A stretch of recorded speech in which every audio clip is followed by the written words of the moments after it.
Hi everyone, this is Jerry from the ChessNetwork, and this is a game analysis from a game I had played online against a Grandmaster who was playing the white pieces against myself, a National Master. And the time controls for this game were 15 minutes, which meant both of us had 15 minutes each to play the game. And as always, if you have any questions, comments, suggestions, feel free to contact me at the website below, or simply contact me via YouTube. Hope you enjoy the game. My opponent opened the game with the move pawn to e4. I moved pawn to c5, knight to f3, knight to c6, pawn to d4, pawn captures pawn, knight captures pawn, knight to f6, attacking the pawn, knight to c3, defending the pawn, pawn to e5, attacking the knight, and also creating a weakness in the black position. Now, why would black do this? Well, what I hope, playing the black pieces in this position here, is to undermine the white center. So I'm seeing that white can occupy the square d5 with the knight at some point, but what I hope to get in return is attack against white center by moves like pawn to f5, or in some variations a knight might come to e7 where it would attack the d5 square. But first and foremost, the knight on d4 is attacked, so it has to do something.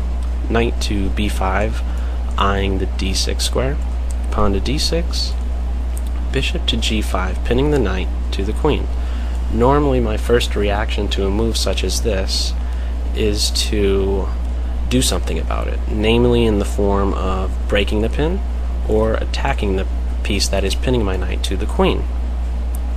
However, neither of these moves is good, and here's the reason why. For example, if bishop to e7, white simply captures the knight, which is a defender of this critical square d5.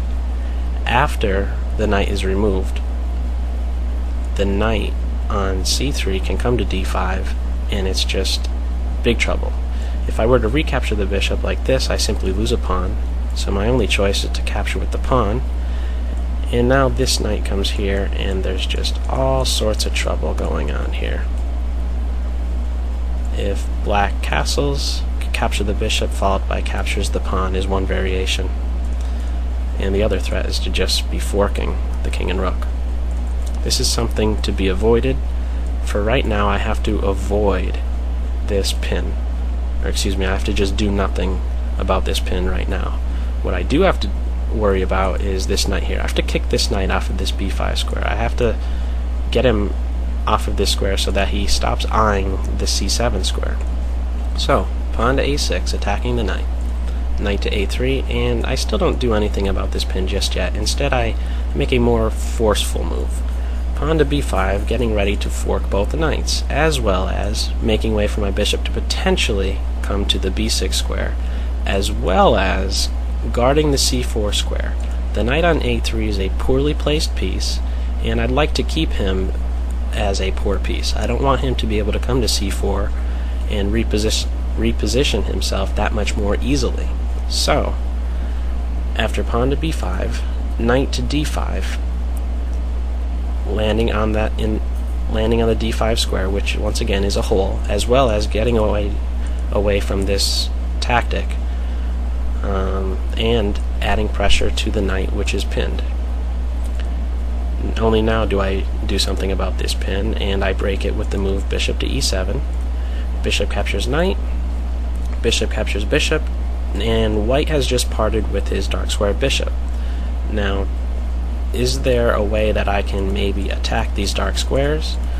And we'll see if I can do just that. Normally, when you are missing a dark square bishop or a light square bishop, your dark squares or light squares tend to become weak.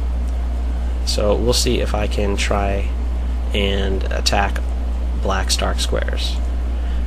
Pawn to c3, making way for the knight to come to c2, as well as freeing up the pawn to a4 move, which would allow the a1 rook to do stuff.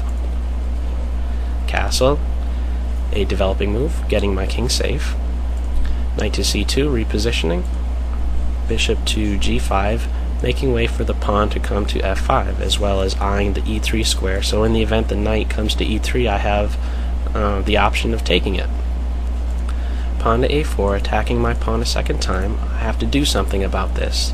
Do I defend my pawn or do I capture his pawn? I decide to capture. Pawn captures pawn, rook captures pawn, king to h8. Why this move? Well, like I was saying before, I do want to move my pawn to f5, but I first want to get my king off the g8 square. Why? Well, my king might be susceptible to attack along this diagonal I've highlighted in blue. So this king to h8 move is a sort of prep move. Knight to b4, attacking my knight. Knight captures knight, knight captures knight, pawn to f5, attacking his pawn. And now white does the move queen to d5, attacking my rook, which is the only unprotected piece that I have. Now in chess, the moves like this, where queen comes to d5 attacking my rook, which is unprotected, is usually a good idea. However, in this position, I can actually ignore this threat because I have stronger threats. I simply ignore it and play pawn captures pawn, allow my rook to be captured. Now I'm down a full piece.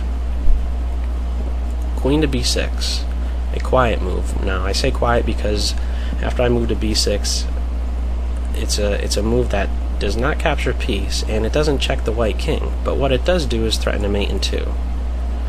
Now what do I have as compensation for me being down a rook? Well, let's take a look at the king positions. My king is safe. White's king is not safe. In fact, he still needs two moves before he's on the g1 square, and it's two moves that he simply doesn't have. The best move in this position is bishop to e2, which is the move that was played. Let's take a look at a couple what-ifs. What if pawn to f3? This is what would happen.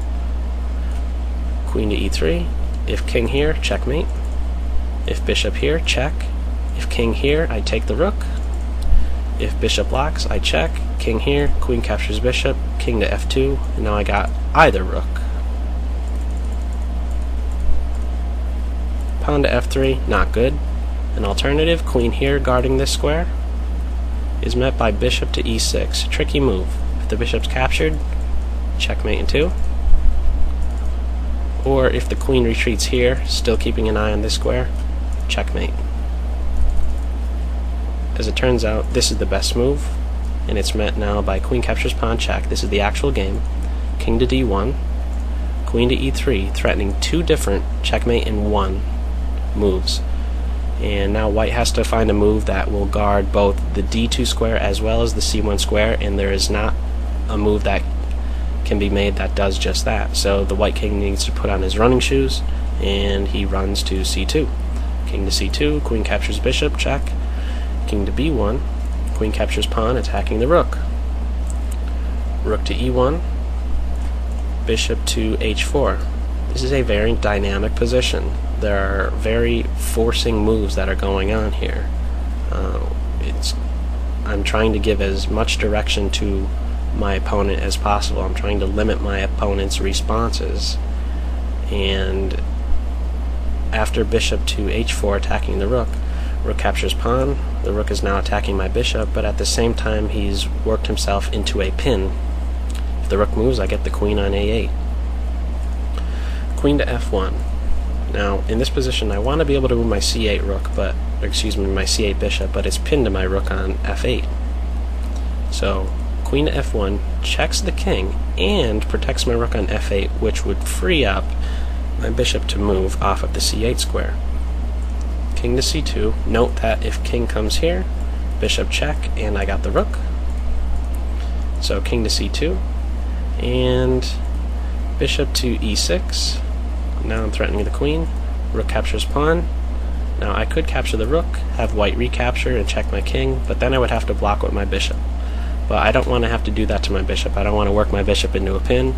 Instead, I want my bishop to be an attacker. So, after rook captures pawn, pawn to h6, rook captures bishop, rook captures queen, rook captures rook, king to h7, rook to e8, attacking my bishop, queen to f2, check, forking the king and the rook, king to c1, bishop to f5, white resigns, as there is no way of stopping my queen from getting either the rook or checkmating the king on the square e1. So that's all for this game. Hope you got